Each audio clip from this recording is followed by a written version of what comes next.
This is Ielts practice test. There are 4 sections in this practice test.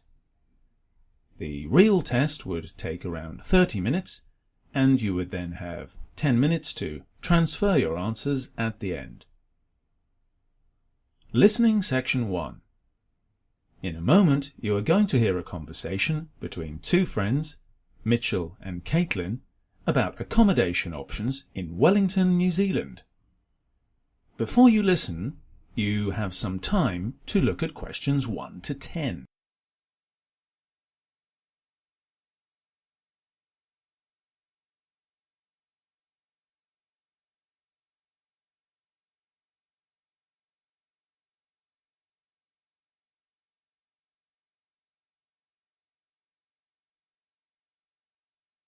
As you listen to the conversation, answer questions 1 to 10. Caitlin, you were born in New Zealand, weren't you? Yeah, I was born and raised in Wellington. I only moved to Hong Kong when I was about 25. Wellington? That's perfect. Do you still know the area well? Sure, I go back there every year or two.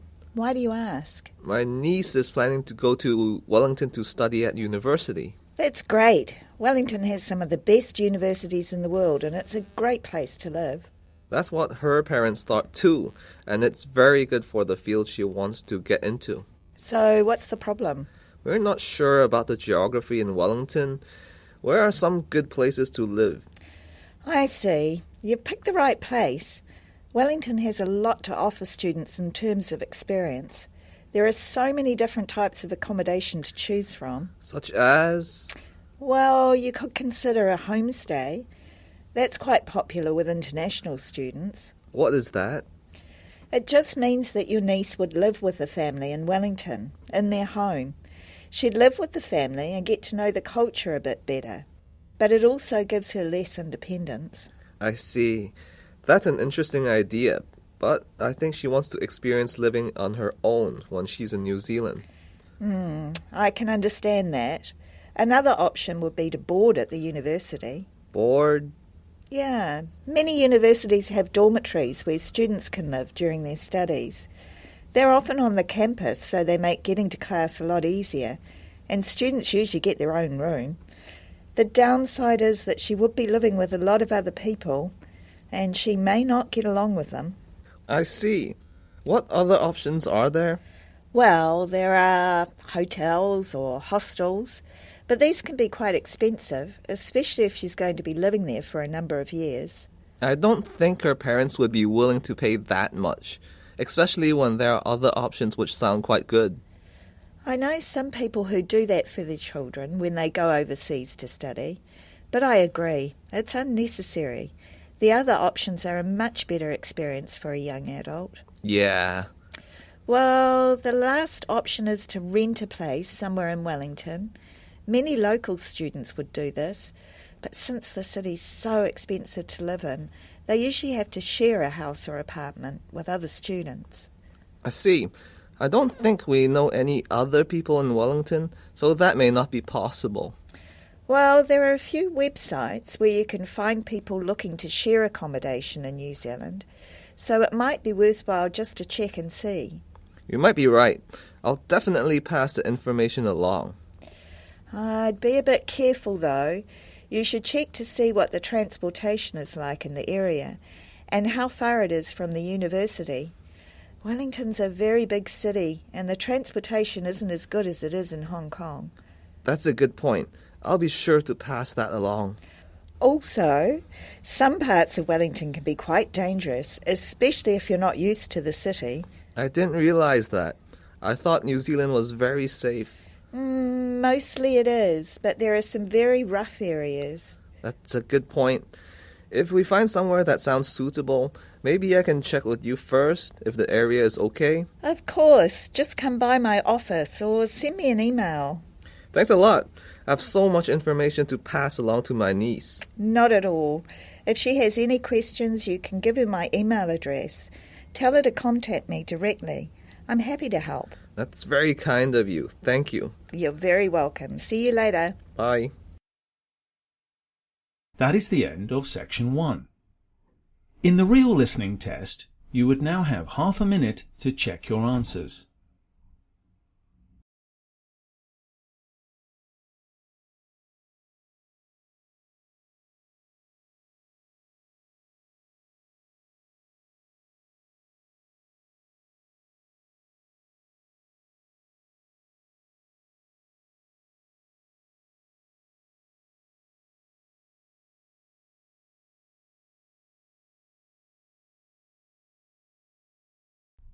In a moment, you are going to hear a conversation between two colleagues, Jeff and Jessica.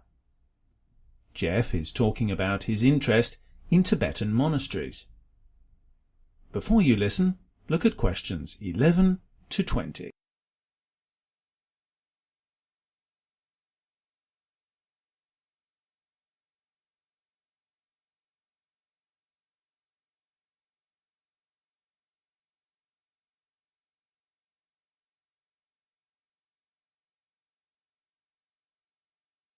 As you listen to the conversation, answer questions 11 to 20.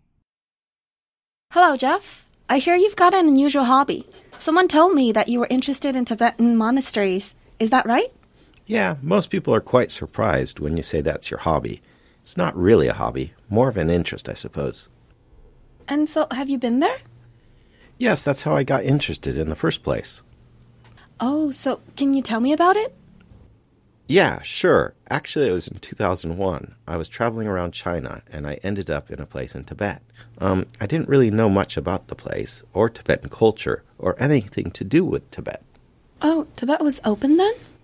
Yeah, well, on and off open. It was a bit tricky, actually, at the time, but I ended up, believe it or not, staying for 3 years, having just gone there by chance, and I got very interested. I learnt the language. It wasn't even standard Tibetan. It was a bit like a dialect of Tibetan, a bit like Chinese. Where were you then? This was in Gansu province in China. It's actually part of, in the Tibetan world, it's known as Amdo, and Amdo Tibetan. It's a bit like Cantonese to Mandarin. The mainstream Tibetan is spoken in Lhasa, the capital, and in this part they spoke a sort of dialect, Eastern Tibetan.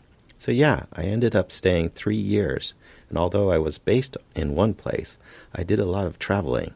And the more I traveled, the more interested I got in tracking down the location of monasteries in this area. Some were very difficult to find because there were no books, no maps, precious little information apart from that found in Tibetan books. Oh, then it must have been really difficult for you to get around. Yes, but once I started learning how to read and write Tibetan, and speaking Tibetan, and talking to people, I gleaned information from all sorts of sources, then went off traveling, trying to locate them. Have there been any changes over the years to the way you collect information? Over the years, it's sort of developed. As I said, I've been doing this since 2001, so I've got a bit more specialized. I've got satellite maps. There's all sorts of technology nowadays, which when I was first there either didn't exist or I had no access to. So I've sort of built on that knowledge. Oh, so what were your goals in doing this? Well, my aim is to locate every monastery in that area. It's quite a big area. There's probably at least 1,000 monasteries. Some of them have probably got one person in them, and the biggest has probably got 4,000. Well, 3,000 monks in it. Not nowadays, maybe 1,000 nowadays, and they're located in really isolated places in the Tibetan part of Qinghai, Gansu, and northern Sichuan. So are you so interested because of religious reasons? That's a good question. I'm not religious. I'm not interested in Buddhism particularly. I'm not interested in architecture. I think the main reason was, at the time, there was no information about it, and that sparked my interest. I certainly never intended this to happen. I never intended to spend so much effort and time, money as well. It's not cheap traveling around. But it's an interest. Maybe it's a bit like collecting. Once you start collecting something, you want to get every stamp or every whatever. And there's also a bit of detective work involved, finding out. And there's no big list for this. And China tends to be a bit secretive as well. It's a little bit political, and although I'm not political at all, the political situation means that monasteries are a bit of a touchy subject in some areas. And certainly a few years ago, a lot of these places were closed to foreigners.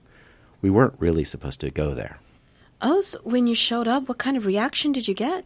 Well, actually, the local people are delighted to see you. The only people you have to worry about are the police. But of course, it depends on where the monasteries are. If it's in the middle of nowhere, there's nobody there, let alone police. But if you're in towns, it's a bit more problematic. That is the end of section 2. In the real listening test, you would now have half a minute to check your answers.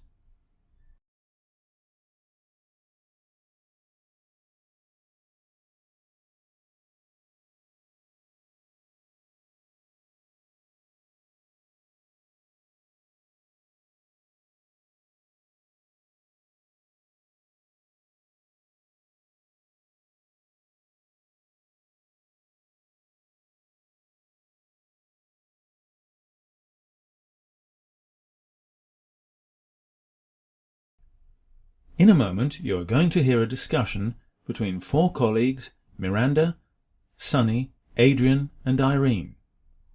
They are talking about the different master's degree programs that they have taken. Before you listen, look at questions 21 to 30.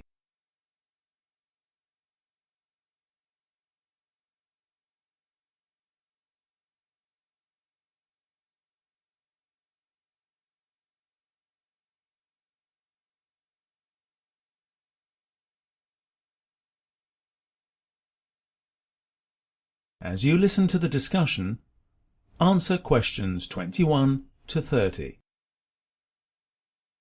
Nice to meet you 3. Listen, I was thinking next year of doing some kind of master's degree.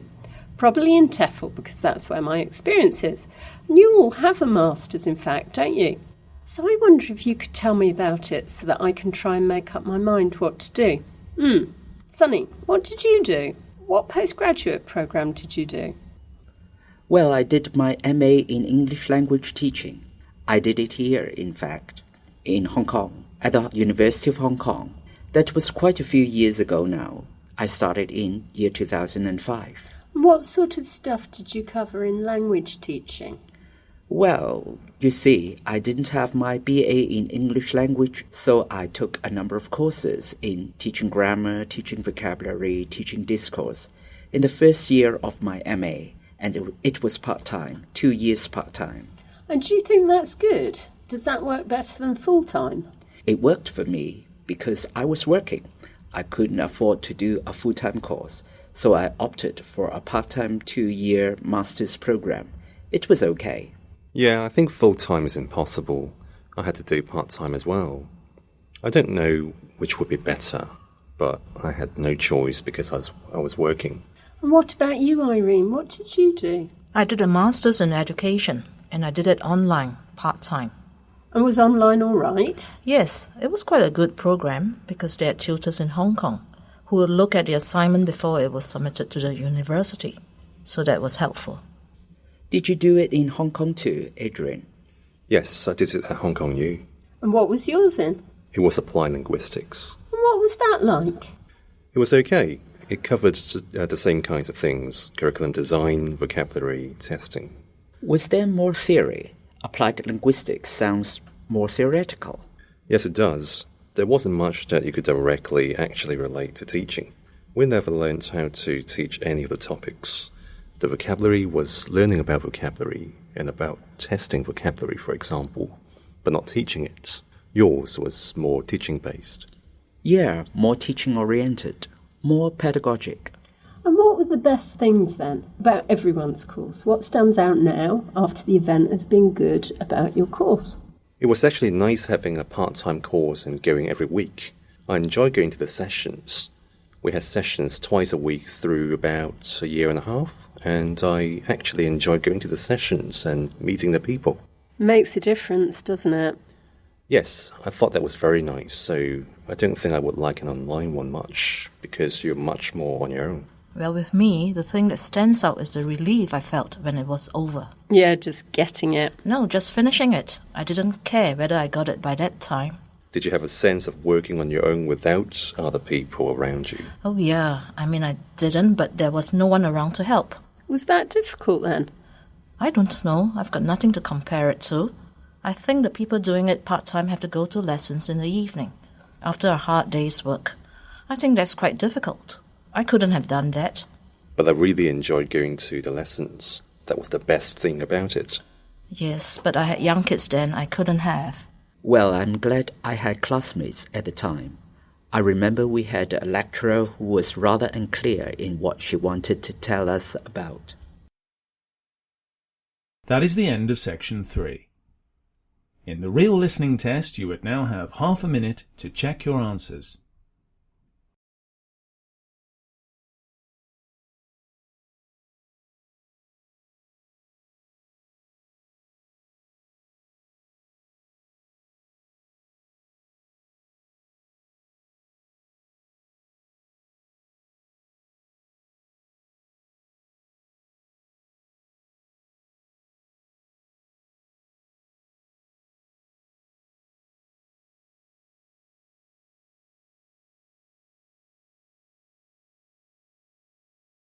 In a moment you are going to hear a lecture given by Mr. Christopher Shepherd about the development of horror literature through the ages. Before you listen, look at questions 31 to 40.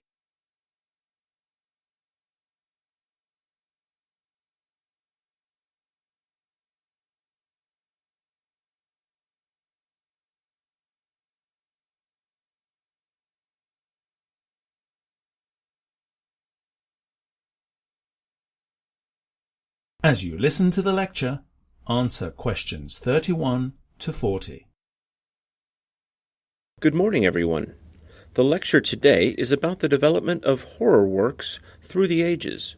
By works, I mean literature or film. Obviously, if we think about the entertainment industry, the scope of horror in fictional worlds is so wide today that we can't hope to have a neat little history in the course of the next 30 minutes.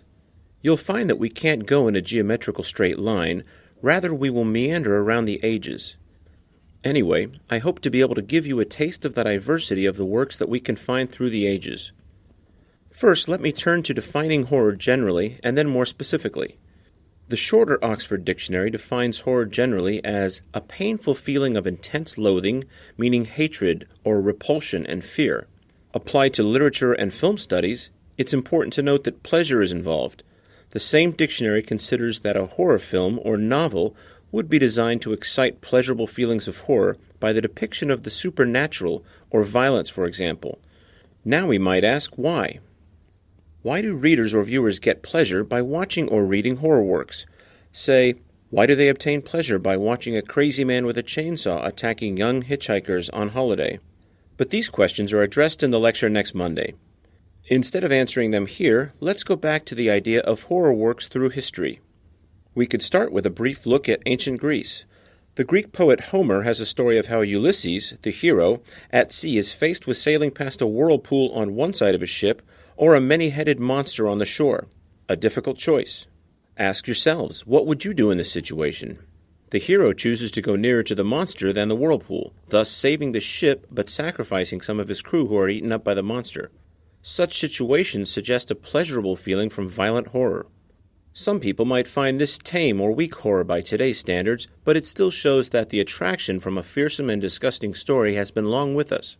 If we want stronger repulsion or disgust, why don't we consider Shakespeare's bloodiest play, Titus Andronicus? Of course, we could say that the impact of the horror acted on stage before our eyes might be more shocking than reading of Ulysses' plight. The plot alone gives an idea of the potential of the action to shock and please at the same time. A Roman general and hero, Titus Andronicus, is the subject of revenge, a common horror theme throughout history. The queen of the Goths, who has been captured with her defeated army, cunningly arranges to have her two sons rape Titus's daughter, cut out her tongue, and cut off her hands. She also plots the execution of two of his sons by making it seem as if they murdered the emperor's brother, and Titus is tricked into cutting off his right hand to save them, in vain. All this sets the scene for Titus's elaborate revenge on the queen. He invites her and the emperor, who has taken her as a wife, to a feast in his house. There she is tricked into eating her own two sons made into a pie. Again, one must ask for next week, what is the attraction of such a play? Why is it still very popular? That is the end of section 4. In the real listening test, you would now have half a minute to check your answers.